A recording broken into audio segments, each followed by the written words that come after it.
That's a good question and a big question. And the simple answer to that is because as much as it's hard to hear this, it's part of the fun.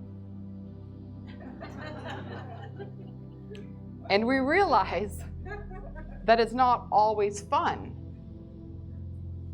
But the purpose of being alive really and truly is to find happiness and joy in your lives.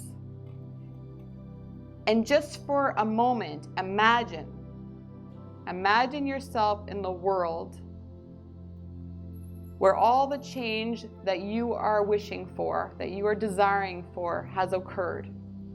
Imagine yourself in that place where all animals, all beings are treated equally, where there is no such thing as inequality or hunger. There is no such thing as war. There is no such thing as disease, because disease is just a root problem of an emotional issue, collectively and individually. And when you imagine that, how much joy can you feel in that?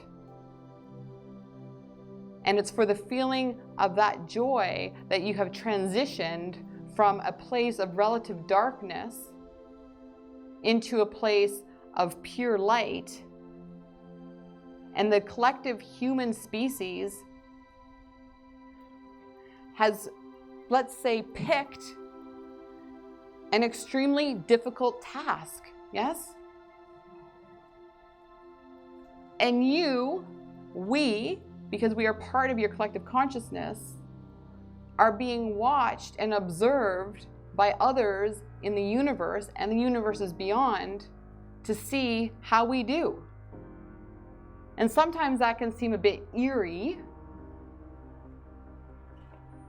but the benefit of that is that there are other planets and other places that are going to benefit from the experience of the human being and the collective consciousness, including all beings on the planet, to be able to move from the idea of this dark energy, this heavy energy, into the place of ascension, where all the things that you're striving for have come into fruition, and all the seeds that you have planted and watered and tended to have grown and sprouted into this beautiful, magnificent planet, which it already is in a lot of ways, but in a lot of ways, it's not ideal for many of you, yes?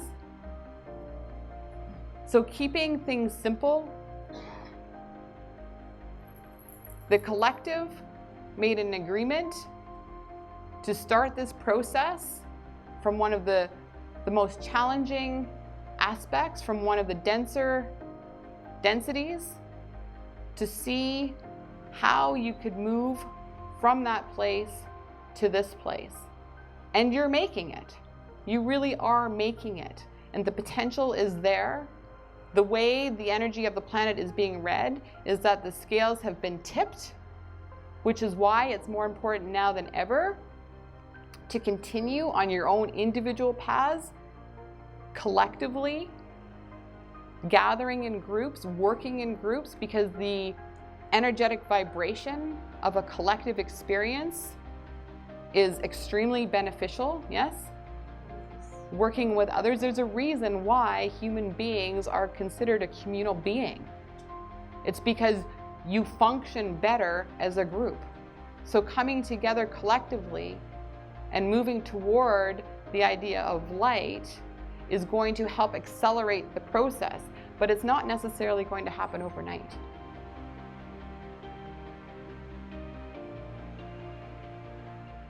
It might be a rocky road for a while, but the greatest changes come about as a result of the biggest challenges, yes? When things are kind of sort of bad, nobody really does anything.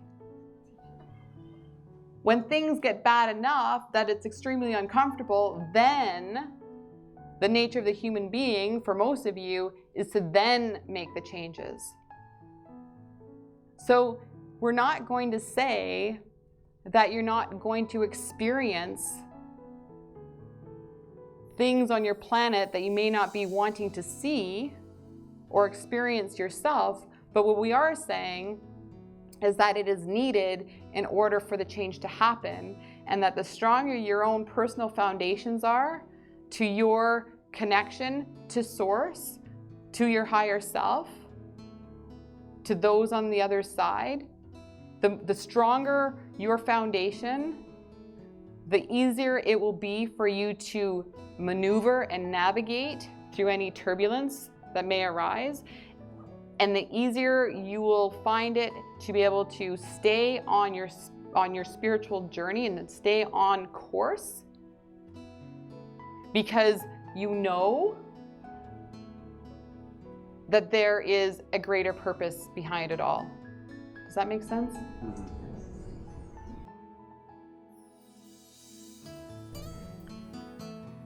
To a certain degree, yes. And really, in the whole, the big picture is yes, you could incarnate anywhere.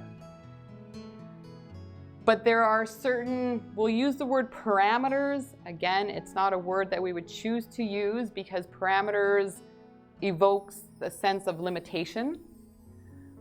But we'll use it for sake of argument here and to be able to communicate with you effectively. There are certain parameters based on your personal and collective frequency at the time that you choose to incarnate. Does that make sense? So in other words, there are some planets out there and some groups of beings out there whose frequency is much higher than the frequency of the human being, and therefore it becomes relatively impossible to incarnate there because it's a continued process, yes?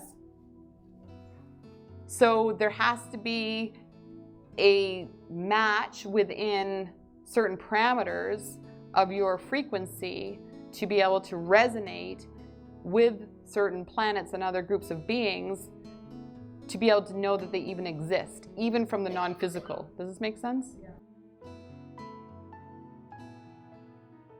It'll be easier if you play with it rather than work with it.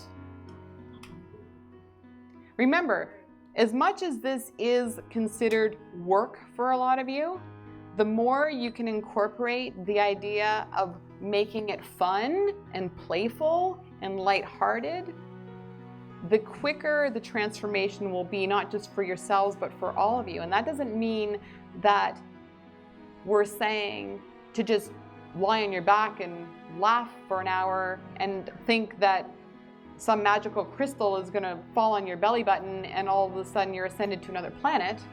But what we are saying is that the more fun you can have in your life with everything you do, while still working diligently toward that which you've devoted yourself towards, the quicker the transformation will happen, the quicker the change will happen.